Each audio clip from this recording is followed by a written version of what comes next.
सरपंच संतोष देशमुख यांच्या पीडित कुटुंबाला भेटण्यासाठी शरद पवार आज आले होते। नेमके शरद पवार इथं आले होते, काय त्यांनी शब्द दिला, काय सांत्वन केलं? पवार साहेब आले होते सांत्वन भेटीसाठी। त्यांनी कुटुंबाची भेट घेतली, कुटुंबातील सगळ्या सदस्यांना बोलले साहेब। त्यांनी दुःखामध्ये तर सहभागी आहोतच, पण पुढे येणाऱ्या सर्व अडचणींना किंवा न्याय मिळवण्यासाठी प्रत्येक गोष्टीमध्ये आम्ही तुमच्या सोबत आहोत, हा शब्द पवार साहेबांनी दिलेला आहे। काय नेमकी अपेक्षा आता तुमची आहे त्यांनी आश्वासन दिल्यानंतर? देशमुख कुटुंबियांना न्याय मिळाला पाहिजे, आरोपीला लवकरात लवकर पकडून त्यांचा योग्य ती शिक्षा त्यांना दिली पाहिजे।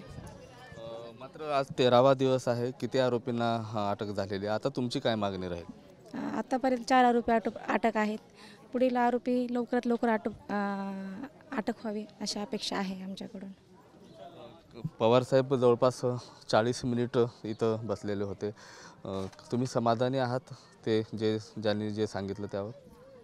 समाधानी तर नाही आहे, पण थोडा धीर येतोय की कुठेतरी न्याय मिळेल असं अपेक्षा आहे आणि न्याय मिळाला पाहिजे आणि राहिलेल्या आरोपींना पण लवकरात लवकर अटक झाली पाहिजे।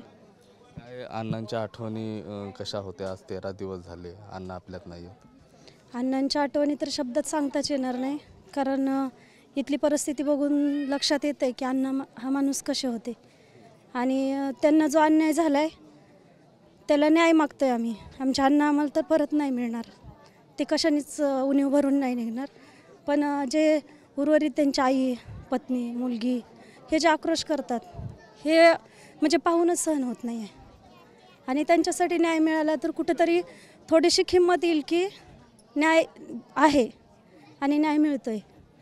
नक्कीच संतोष देशमुख यांची उणीव भरून काढता येणार नाही, ते आपल्यात परत येणार नाही, ते माहिती आहे।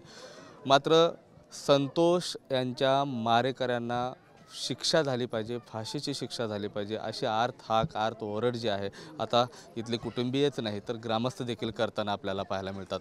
कॅमेरा पर्सन विनोदसह मी महेंद्र कुमार मुधोळकर, TV9 मराठी, मसाजोग, बीड।